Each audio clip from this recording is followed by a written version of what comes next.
होली पर मुसलमानों को निकलना चाहिए या नहीं, इस पर गोदी चैनलों पर कई दिनों से डिबेट हो रही है और बीजेपी के नेता सांप्रदायिक बयान दिए जा रहे हैं। इस तरह से बहस होने लगी है जैसे होली रंगों का नहीं, सांप्रदायिकता का कोई मैच हो। माहौल बना दिया गया है कि मुसलमान होली खेलने में दिक्कतें पैदा कर रहे हैं, उन्हें होली की खुशी बर्दाश्त नहीं हो रही है। होली जैसे खूबसूरत त्योहार का रंग बिगाड़ दिया है गोदी मीडिया और नफरती बयान देने वाले नेताओं ने, जबकि इन्हें बहस इस बात पर करनी चाहिए थी कि होली के साथ जो हुड़दंग और गुंडागर्दी की समस्या स्थायी रूप से भारत के समाज में जुड़ती चली आई है, क्या वो नमाज की टाइमिंग के कारण है? हमने होली के अवसर पर बिहार पुलिस की कुछ अपीलों को जमा किया, यूपी पुलिस की कवायद की खबरों को जमा किया। आप देखिए कि पुलिस इस अवसर पर किस किस तरह की अपील कर रही है और यह भी सोचिए कि किससे कर रही है। आप यकीन नहीं करेंगे, जब हमने पुलिस की तरह तरह की अपीलों का संकलन किया तो होली का मतलब बदल गया। पहली अपील, हुड़दंग ना करें। दूसरी, संयम बनाए रखें। तीसरी अपील, शांति बनाए रखें। चौथी अपील, डीजे ना बजाएं। पांचवी अपील, अश्लील गाने ना बजाएं। छठी अपील में है धार्मिक सौहार्द बनाए रखें। सातवीं अपील है शराबबंदी का पालन करें। आठवीं अपील है तेज रफ्तार में बाइक ना चलाएं। नौवीं अपील है भड़काऊ पोस्ट शेयर ना करें। 10वीं अपील, ध्यान से सुनिए, महिलाओं की गरिमा का ध्यान रखें। 11वीं अपील, अभद्रता, छेड़खानी, जबरदस्ती रंग ना लगाएं। ये पुलिस अपील कर रही है। ऐसी होली कौन मनाता है? कौन महिलाओं के साथ अभद्रता करता है या कर सकता है? किससे अपील हो रही है कि महिलाओं की गरिमा का ध्यान रखें और अश्लील गाने ना बजाएं?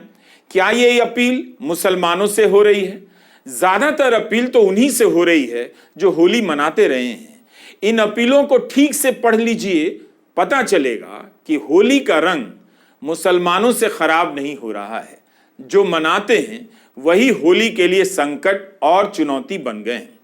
आपको पता है कि आप होली मना सकें, इसके लिए पुलिस का एक एक जवान, एक एक अफसर कितनी मेहनत कर रहा है। सबकी छुट्टियां रद्द कर दी गई हैं।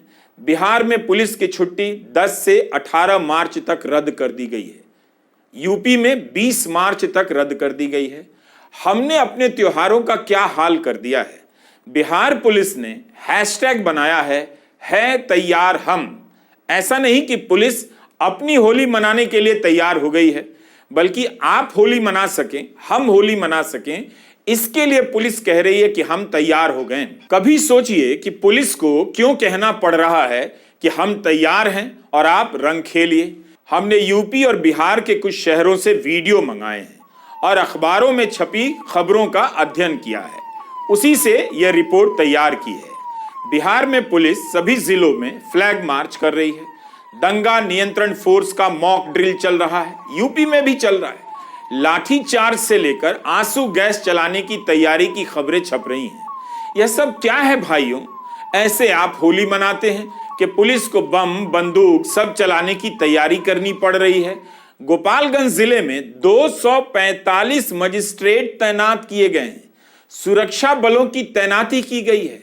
बिहार के औरंगाबाद के कासमा में पुलिस ने फ्लैग मार्च किया। पुलिस फ्लैग मार्च क्यों कर रही है? अपने ट्विटर पर क्यों दिखा रही है?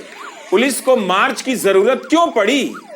आपके घर के सामने से पुलिस का यह मार्च गुजरे तो आप होली को लेकर कितने आशंकित हो जाएंगे। पुलिस तो इन इलाकों को संवेदनशील बताकर चली जाएगी, लेकिन ऐसे मार्च से होली की संवेदनशीलता भी खत्म हो जाती है। अतिरिक्त बल की तैनाती की इतनी खबरें मिल रही हैं उत्तर प्रदेश से, बिहार से, जैसे लग रहा है पूर्वी लद्दाख की सीमा से भारतीय सेना के तमाम रेजिमेंट हटाकर पूर्णिया, कैमूर, मेरठ, हापुड़ में तैनात किए जा रहे हैं। इस लेवल की तैयारी में जुटी है पुलिस। होली पर यह वीडियो है, देखकर लगेगा जैसे पुलिस पर यह वीडियो है। होली के दिन समाज के भीतर से गुंडों का क्या हमला होने लग जाता है। यह सारी तैयारी तो यही कह रही है ना कि होली को गुंडों से बचाना है किसी तरह। ये गुंडे कहां से आ रहे हैं, किसके भीतर से पैदा हो रहे हैं? होली आ रही है या परमाणु बम गिरने जा रहा। अकेले पटना शहर में होली के दिन 200 मजिस्ट्रेट तैनात होने की खबर छपी है। 1000 पुलिसकर्मी तैनात किए जाएंगे। 7 जगहों पर कंट्रोल रूम बनाया गया है। 14 से 16 मार्च तक संवेदनशील जगहों पर सुरक्षा के विशेष इंतजाम किए गए हैं। पटना जिले में 76 जगहों की पहचान संवेदनशील इलाके के रूप में की गई है। डीएम का बयान छप रहा है कि सभी मजिस्ट्रेट सतर्क हो जाएंगे। रेलवे स्टेशन, बस स्टैंड और एयरपोर्ट पर भी सुरक्षा के पुख्ता इंतजाम किए गए हैं। इसी तरह की तैयारी कई शहरों में की जा रही है और उसकी खबरें छपी हैं। आप पुलिस की तैयारी, मेहनत, अपीलों और चेतावनियों की नजर से होली को देखिए। फिर सोचिए कि होली का यह हाल किसने किया है, किसकी वजह से हो रहा है।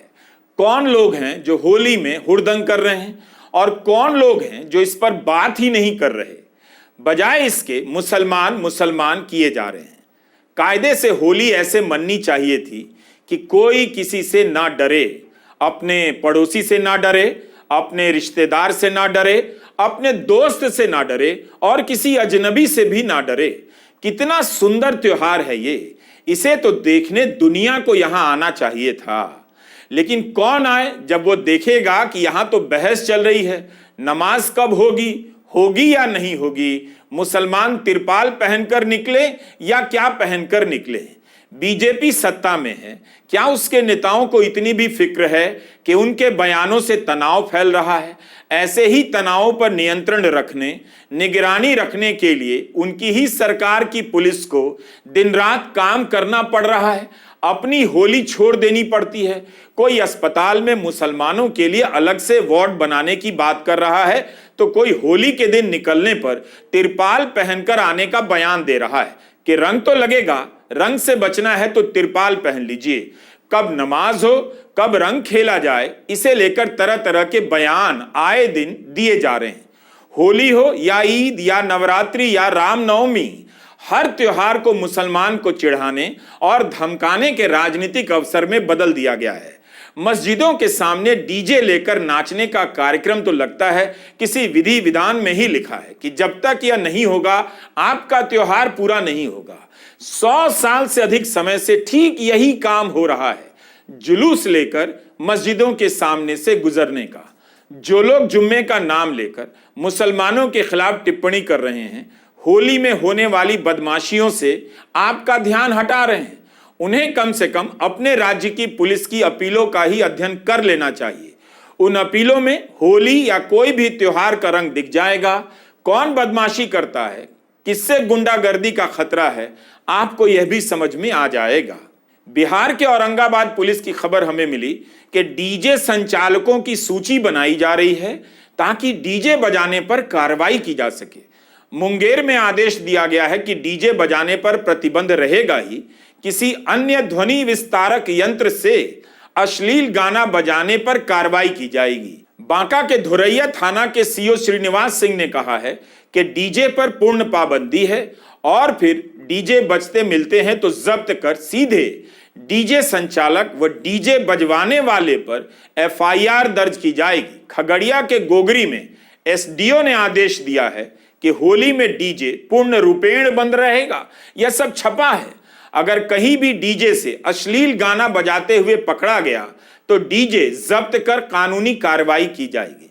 इन्हें पढ़कर क्या पता चला? यही कि डीजे वाले केवल मस्जिदों के सामने तनाव पैदा नहीं करते, बल्कि जहां बजते हैं और जिस तरह से बजते हैं लोगों को सुना नहीं जाता।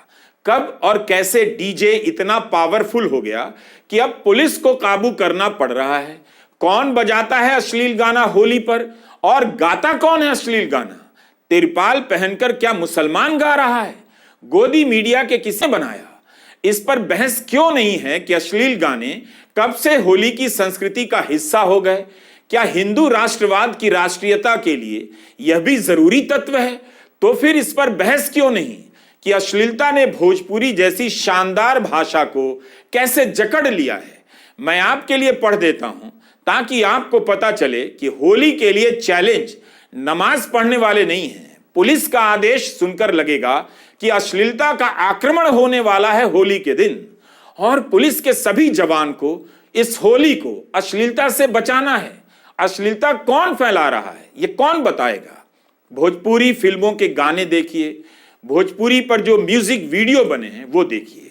उन अश्लील गानों पर एक्टिंग कौन कर रहा है, यूट्यूब पर जाकर देखिए। 10-10 करोड़ ऐसे गानों के व्यूज हैं। कौन समाज देख रहा है? किसी के भी गाने देखिए, पहले के या आज के। बिहार पुलिस को आदेश निकालना पड़ रहा है इन गानों के खिलाफ, वो भी इसलिए ताकि लोग शांति से होली मना सके। अब आपके स्क्रीन पर बिहार पुलिस का यह आदेश है, लिखा है सभी क्षेत्रीय पुलिस महानिरीक्षक सस्ते दोहरे अर्थ वाले अश्लील भोजपुरी गानों के प्रसारण का मानव समाज पर हो रहे दुष्प्रभावों व उनके निराकरण के संबंध में आए दिन ऐसा देखा जाता है कि सार्वजनिक स्थलों, समारोहों, बसों, ट्रकों, ऑटो रिक्शा आदि में सस्ते दोहरे अर्थ वाले अश्लील भोजपुरी गानों का प्रसारण धड़ल्ले से बिना रोक टोक के किया जाता है, जिसका समाज पर गहरा दुष्प्रभाव पड़ता है। इस प्रकार के गीतों के प्रसारण से महिलाओं की सुरक्षा एवं गरिमा तथा बच्चों की मनोवृत्ति बुरी तरह से प्रभावित होती है। भोजपुरी के सस्ते दोहरे अर्थ वाले गाने के कारण महिलाएं कहीं ना कहीं असुरक्षित महसूस करती हैं, लज्जा का अनुभवन करती हैं। इस प्रकार के गाने महिलाओं की गरिमा और सम्मान को ठेस पहुंचाते हैं। दोहरे अर्थ वाले भोजपुरी अश्लील गाने छोटे छोटे बच्चों को भी गलत संदेश देते हैं और उन्हें गलत दिशा में ले जाने के लिए प्रेरित करते हैं। यह एक गंभीर व ज्वलंत सामाजिक समस्या है। आप सभी को निर्देश दिया जाता है कि अश्लील भोजपुरी गानों के प्रसारण को पूरी तरह समाप्त करने हेतु विशेष अभियान चलाकर इस प्रकार के मामलों को चिन्हित कर भारतीय न्याय संहिता की धारा 296, धारा 79 एवं अन्य सुसंगत धाराओं के अंतर्गत प्राथमिकी दर्ज करते हुए कार्रवाई करें, इसे उच्च प्राथमिकता दें। यह है होली की असली चुनौती। क्या इस आदेश के बहाने होली और अश्लीलता पर बहस नहीं हो सकती थी? होती तो समाज का भला होता, होली और खूबसूरत हो जाती। अश्लील गाने किसने रचे, किसने सुने? किसने इन अश्लील गाना गाने वालों को हीरो बनाया और किसने सांसद तक चुना? कौन समाज सुन रहा है इन गानों को? होली की बहस में मुसलमानों को किसी भी बहाने लाकर असली चुनौती से आप बच नहीं सकते हैं। जनता दल यूनाइटेड के विधायक जो गाना गाकर डांस कर रहे हैं, क्या उसे कोई भी समाज, कोई भी परिवार अपने घर में सुन सकता है? तो होली को खराब कौन कर रहा है? नमाज से होली का मजा खराब हो रहा है या इन गानों से, ऐसी हरकतों से? बिहार पुलिस ने अश्लील गानों के खिलाफ आदेश तो निकाल दिया, अब पूछा जा रहा है एक्शन क्या पुलिस ले पाएगी? आपको भी पता है होली का रंग कौन बिगाड़ रहा है। जिस होली में दुश्मन को भी दोस्त बनाने का भाव हो, उस होली को मनाने से पहले ही दुश्मन खोजा जा रहा है, मुसलमान खोजा जा रहा है। यह आपकी हालत कर दी गई है इस 10 साल में। आप सोचिए कि हम होली को कहां ले आए। यूपी के हापुड़ जिले की एक खबर बताता हूं। अखबार में एक खबर छपी है, लिखा है कि 4 जोन में इस जिले को बांटा गया है ताकि होली और जुम्मे की नमाज हो सके। एक सुपर जोन भी बना है। सभी जोन के लिए एसडीएम प्रभारी बनाए गए हैं। पूरे जिले में 2000 पुलिसकर्मी तैनात होंगे। पुलिस सादे कपड़े में मौजूद रहेगी, मंचलों पर नजर रखेगी। किसी प्रकार का हुड़दंग करने वालों के खिलाफ कड़ी कार्रवाई की जाएगी। मंचलों को कंट्रोल करना होली के अवसर पर पुलिस की तैयारी का विशेष कार्य बन गया है। ये मंचले कहां पैदा हो रहे हैं और कब तक पैदा होते रहेंगे? क्या ऐसी खबरों को पढ़कर हंसी नहीं आती, रोना नहीं आता कि एक समाज के तौर पर हमने खुद को क्या बना लिया है कि होली मनाने के लिए 2-2 हजार पुलिस की तैनाती सिर्फ एक जिले में करनी पड़ रही है। आम दिनों पर आप कैसे करते हैं? जब होली नहीं होती है, रमजान नहीं होता है, तब तो आप उसी बाजार में जाते हैं, खरीद बिक्री करते हैं। तब तो आप हिंदू मुसलमान नहीं करते। फिर आपको होली या ईद के समय या रामनवमी के समय क्या हो जाता है और क्यों हो जाता है? मनचले, हुड़दंगी, दबंग, गुंडागर्दी, क्या इससे होली सिमटती नहीं जा रही? इससे सिमट रही है या नमाज के कारण सिमट गई है? जरा इस पर खुलकर बात कीजिए। क्यों महिलाओं की सुरक्षा के लिए पुलिस को होली के अवसर पर विशेष रूप से सतर्क रहना पड़ता है? किस समाज के कारण? क्यों महिलाओं के लिए होली के अवसर पर निकलना मुश्किल हो जाता है? पहले होली का माहौल इतना सुंदर तो बनाइए कि कोई भी लेकर रंग निकल जाए, लेकिन बहस हो रही है। होली के दिन मुसलमान तिरपाल पहनकर निकलें, मंत्री बयान दे रहे हैं।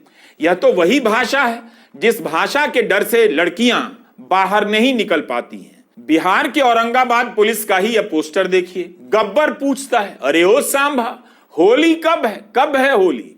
जवाब में सांभा कहता है, सरदार होली जब भी है, सबको कह दो होली के नाम पर हुड़दंग करने वाले हो जाएं सावधान, पुलिस पकड़ लेगी, सीधा जेल जाएगा। अब आप एक सवाल कीजिए, इस पोस्टर में गब्बर, सांभा, कालिया हिंदू है या मुसलमान है? आप पुलिस की नजर से देखिए, पुलिस को भी लगता है होली आते ही चारों तरफ गब्बर और सांभा ही दिखाई देने लग जाते हैं। पुलिस को कहना क्यों पड़ता है कि बुरा ना मानो होली है के नाम पर हुड़दंग करने वाले जरा सावधान हो जाएं। नेता लोग जुम्मा का नाम लेकर तनाव पैदा कर रहे हैं ताकि लगे कि हुड़दंग के कारण कहीं और है। लेकिन बिहार पुलिस की तैयारियों को देखकर या कहीं की भी पुलिस की तैयारी को देखकर और उसकी रिपोर्ट को देखिए, आपको पता चलेगा होली को हुड़दंग में किन लोगों ने बदला है। यह सब तस्वीरें शांति कमेटी की बैठकों की हैं। औरंगाबाद पुलिस ने शांति कमेटी की तस्वीरें पोस्ट की हैं। एक दिन में यानी 9 मार्च को पुलिस ने 9 थाने में शांति कमेटी की बैठक की। इस तरह 7 मार्च, 8 मार्च को बैठक हुई, 6 मार्च को फ्लैग मार्च हुआ। यह एक जिले की रिपोर्ट है, लेकिन पूरे राज्य में पुलिस ने इसी तरह की कवायद की है। हर जगह शांति कमेटी की बैठक हो रही है, फ्लैग मार्च हो रहा है। उत्तर प्रदेश से लेकर बिहार, मध्य प्रदेश, झारखंड, छत्तीसगढ़ में बैठकें हो रही हैं। ऐसा लग रहा है होली नहीं आ रही है, गुंडे चले आ रहे हैं। उनसे निपटने के लिए पुलिस तैयार हो रही है। हर खबर में यह लाइन फैली गई है, प्रशासन अलर्ट है। आप इसी से अंदाजा लगाइए कि बिहार और यूपी पुलिस के एक एक अफसर और सिपाही को होली के लिए, होली के कुछ दिन पहले और होली के बाद कुछ दिनों तक कितना काम करना पड़ेगा। इनके मन में होली का रंग कैसा बैठ जाता होगा। इनके लिए तो होली आती नहीं होगी। इनके बच्चे इंतजार करते रह जाते होंगे और पापा मम्मी वर्दी में होली के दिन बने स्पेशल जोन में गश्ती दे रहे होते होंगे। पुलिस की तैयारी जरूरी है, हम समझते हैं। प्रशासन घर नहीं बैठ सकता, सतर्कता जरूरी है, लेकिन तैयारी का यह लेवल देखकर आप समाज की सड़न पर बात क्यों नहीं करना चाहते हैं? क्या अब यही बाकी रह गया है कि हर घर के सामने पुलिस तैनात हो ताकि आप रंग खेल सकें? अब क्यों ज्यादातर जगहों पर लोग खुद के 2-4 लोगों के साथ ही होली खेलते हैं? कितने कम लोग मोहल्लों में निकलते हैं, बाजारों में निकलते हैं? इन सब की बात कीजिए और अपनी होली को बचाइए। आजकल ड्रोन आ गया है, पुलिस की सारी तैयारियों में ड्रोन का जिक्र आने लग जाता है कि ड्रोन से नजर रखी जाएगी, सीसीटीवी कैमरे एक्टिव कर दिए जाएंगे, रेलवे स्टेशन, बस स्टैंड की निगरानी होगी। क्या होली के नाम पर गुंडे ही निकलते हैं? कितने गुंडे हैं समाज में कि उन पर निगरानी रखने के लिए हजारों की संख्या में पुलिस की तैनाती हो रही है। सभी थानों को निर्देश दिए गए हैं कि होली के दौरान गड़बड़ी करने वालों पर कड़ी कार्रवाई की जाए। अररिया के अखबारों में खबर छपी है कि होली में हुड़दंगियों पर ड्रोन और सीसीटीवी कैमरे की नजर रहेगी। पूरे शहर में 250 सीसीटीवी कैमरे लगाए गए हैं। पटना में भी ड्रोन का इस्तेमाल होगा और भागलपुर में शराब तस्करी पर निगरानी रखने के लिए ड्रोन के अलावा स्पीड बोट की मदद ली जा रही है। और आप बहस कर रहे हैं मुसलमान को लेकर। बहस करनी चाहिए इन सब को लेकर। हमने कुछ नहीं किया, बस होली के समय पुलिस की तैयारियों को लेकर जो खबरें छपी हैं बिहार और यूपी में, उसी को जमा किया है। हम उसमें होली ढूंढ रहे थे, बार बार पुलिस मिल रही थी। होली की बहार कहां खो गई है, हम आपसे पूछ रहे हैं। धार्मिक स्थलों की निगरानी का होली से या रमजान से क्या लेना देना? क्या हम सुरक्षित समाज बना पाए हैं? इसका जवाब सबको देना होगा। ऐसा क्यों है कि होली आते ही संवेदनशील स्थानों पर विशेष निगरानी रखने की खबरें छपने लग जाती हैं? अररिया से खबर है कि रमजान महीने में सभी मस्जिदों, मंदिरों के आसपास होली के दौरान संवेदनशील स्थानों पर विशेष निगरानी रखी जाएगी। मुंगेर के थानाध्यक्ष चंदन कुमार अपील कर रहे हैं, होली के दिन शुक्रवार को जुम्मा की नमाज होगी, ऐसे में मस्जिद के आसपास उपद्रव या हुड़दंग ना करें।